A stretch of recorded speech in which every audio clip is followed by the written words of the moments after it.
श्री सीताराम। शिखावस्थी के चैनल में आप सभी का स्वागत है। मैं हूं शिखावस्थी। तिजोरी में ऐसी कौन सी वस्तुएं रखें जिनसे धन आगमन हो, धन आगमन के नए साधन बने, अधिक से अधिक धन लाभ हो और जो भी धन आए वह टिके, फिजूल खर्ची ना हो। तो ज्योतिष शास्त्र में ऐसी कई वस्तुओं के विषय में बताया गया है जिन्हें यदि आप अपनी तिजोरी में रखते हैं तो वह धन को अपनी ओर आकर्षित करती हैं। उन वस्तुओं में धन को खींचने की शक्ति होती है और धन लाभ के योग बनाती हैं। तो आज आपको इस वीडियो के माध्यम से हम उन वस्तुओं के विषय में बताएंगे कि जिन्हें यदि आप अपनी तिजोरी में रखते हैं तो उससे आपको अधिक से अधिक धन लाभ होगा, धन आगमन के नए साधन बनेंगे और जो धन आपका आता है वह रुकेगा, टिकेगा और अच्छी जगहों पर वह इस्तेमाल किया जाएगा। तो वीडियो की शुरुआत करने से पहले आप मेरे वीडियो को लाइक कर लीजिए और यदि आप पहली बार मेरे चैनल पर आए हैं तो चैनल को प्लीज़ सब्सक्राइब कर लीजिए ताकि आगे आने वाले इसी तरह की जो जानकारी है उनके हमारे वीडियोस का जो नोटिफिकेशन है आप तक पहुंचे। तो तिजोरी में हम कौन सी ऐसी वस्तुएं रखें जिनसे हमारे घर पर भी अधिक से अधिक धन लाभ हो। सबसे पहले है तिजोरी की सही दिशा और उसका स्थान। वास्तुशास्त्र के अनुसार तिजोरी का स्थान कैसा होना चाहिए। तो सबसे पहले आपको यह नियम लेना है कि आपके घर पे जो भी आमदनी हो रही हो, जो भी आपके पास पैसा आ रहा हो, 100 रुपये हो, 10 रुपये हो, 10,000 रुपये हो, लेकिन उसे आप अपने घर लाकर जो भी आपकी तिजोरी है वहाँ में उसे आप रखें। भले ही आप उसे 10 मिनट के लिए रखें, वहाँ पर रख कर फिर आप उसे उठा लें और फिर आप उसे अपने कार्य में लगाएं। यह नियम जरूर होना चाहिए। या इस तरह से नहीं करना चाहिए कि आपके पास पैसा आया, आप उसे अपने पास ही रखे रहे और उसके बाद उसे आपने खर्च कर दिया।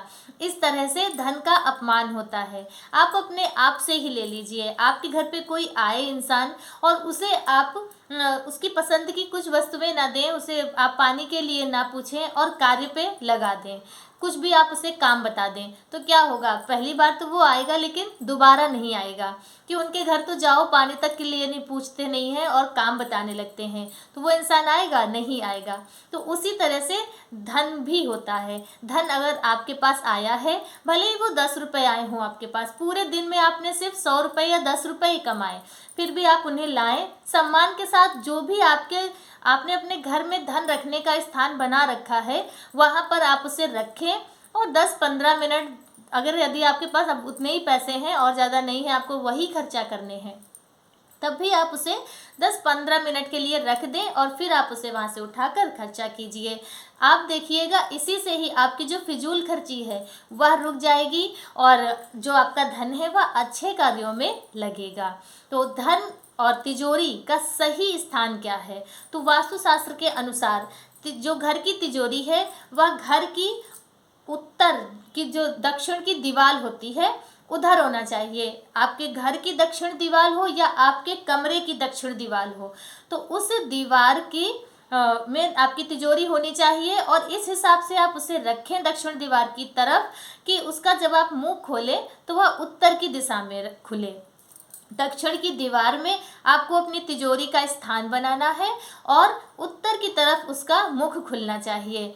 यदि आप इस तरह से करते हैं तो आपको ज़्यादा धन लाभ के योग बनेंगे, क्योंकि जो घर का उत्तर और दक्षिण का कोना होता है वह कुबेर का स्थान माना जाता है। तो इसलिए आप अपने घर की जो आपकी तिजोरी है वह आपके घर की और या फिर आपके कमरे की दक्षिण दीवार पे होनी चाहिए।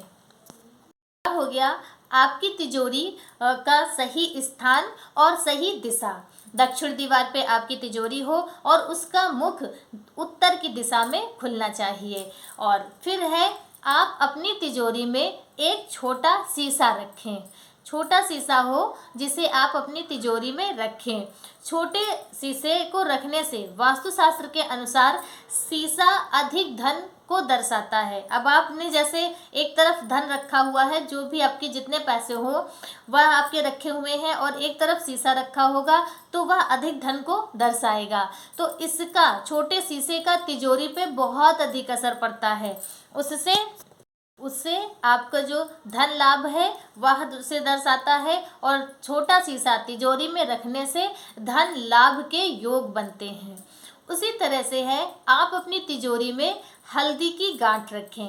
हल्दी बहुत ही शुभ मानी जाती है, माता लक्ष्मी को बहुत अधिक प्रिय है और इसीलिए वास्तुशास्त्र के अनुसार घर की तिजोरी में हल्दी की गांठ आप ले लें। 1, 3, 5 इस तरह की संख्या में आपको हल्दी की गांठ लेनी है। उसे आप लाल या फिर पीले कपड़े में बांध दीजिए। लाल और पीले कपड़े में हल्दी की गांठ को बांधकर उसे आप यदि अपने तिजोरी में रखते हैं तो हल्दी में धन को खींचने का चुंबक वाली उसमें शक्ति होती है। हल्दी धन को चुंबक की तरह अपनी तरफ खींचती है। तो यदि आप अपनी तिजोरी में हल्दी की गांठ रखते हैं तो उससे धन आपकी तिजोरी में खुद खींचकर आएगा। खुद खींचकर आने का मतलब है कि आपके घर में अधिक से अधिक धन लाभ होगा। फिर है, आप अपनी तिजोरी में एक उपाय करना होगा जो आपको प्रत्येक शनिवार करना है। शनिवार यह उपाय करना है। उपाय बहुत ही कारगर है, यदि आप करते हैं तो उससे आपको बहुत लाभ मिलेगा। उपाय इस तरह है कि आपको प्रत्येक शनिवार, यानी कि आप जिस शनिवार से इस उपाय को प्रारंभ करेंगे, फिर लगातार आपको 5 शनिवार वही नियम करना होगा कि शनिवार को आप पीपल का एक पत्ता ले आए। उस पत्ते पे लाल सिंदूर को देसी घी, शुद्ध गाय के देसी घी से उस सिंदूर को आप गीला कर लें और फिर उसी से आपको ओम लिखना है। पीपल के पत्ते पे लाल सिंदूर जो घी से सना हुआ हो, उससे आप ओम लिखें और फिर उस पत्ते को आप अपनी तिजोरी में रख दें और इस तरह से आपको 5 शनिवार लगातार करना है। इस उपाय को करने से आपके घर में धन लाभ होगा और आर्थिक तंगी, यदि किसी भी तरह से आप पैसे रुपए को लेकर परेशान हैं, धन आ रहा है रुक नहीं रहा है और खर्चा होता जा रहा है, तो यदि आप इस उपाय को करते हैं तो आपको इससे बहुत अधिक लाभ प्राप्त होगा। आपको ये 5 शनिवार लगातार करना है और इससे आर्थिक तंगी में निजात मिलती है। फिर है गुड़हल का फूल, जो आप माता दुर्गा को अति प्रिय है। गुड़हल के फूल से माता लक्ष्मी या आदिशक्ति बहुत अधिक प्रसन्न होती हैं। तो गुड़हल का फूल जो है उसे आप अपनी तिजोरी में रखें। तिजोरी में गुड़हल का फूल रखने से वास्तुशास्त्र के अनुसार यदि आप गुड़हल का फूल अपनी तिजोरी में रखते हैं तो उससे आपके घर में धन आगमन तो होगा और धन, यदि फिजूल खर्ची होता है, बेकार के कामों में भी खर्चा हो जाता है, तो वह रोकता है, उसमें वह शक्ति होती है। और यदि आपका पैसा कहीं आपने दिया और वह फंसा हुआ है तो उसे भी अपनी तरफ खींचने की उसमें शक्ति होती है गुड़हल के पुष्प में। तो गुड़हल का पुष्प यदि आप अपनी तिजोरी में रखते हैं तो माता लक्ष्मी उससे बहुत प्रसन्न होती हैं। आपके घर में फिजूल खर्ची, उस पर रोक लगेगी, अटका हुआ धन आपका वापस आएगा, आर्थिक तंगी से आपको निजात मिलेगी। तो यह ज्योतिष शास्त्र के अनुसार नियम और उपाय या वस्तुएं बताई गई हैं जिन्हें आप यदि अपनी तिजोरी में रखते हैं तो उससे आपको बहुत अधिक लाभ प्राप्त होगा, क्योंकि यह जो उपाय है कारगर उपाय है, शास्त्रार्थ उपाय है, शास्त्रों में इनका वर्णन है और यदि आप इन्हें करते हैं और आजमाते हैं तो आपको ज़्यादा से ज़्यादा धन लाभ के योग बनेंगे। आज का वीडियो मेरा बस इतना ही। मेरा वीडियो आप सभी को कैसा लगा कमेंट करके ज़रूर बताएं। मिलते हैं दूसरे वीडियो में किसी दूसरी जानकारी के साथ। तब तक के लिए श्री सीताराम।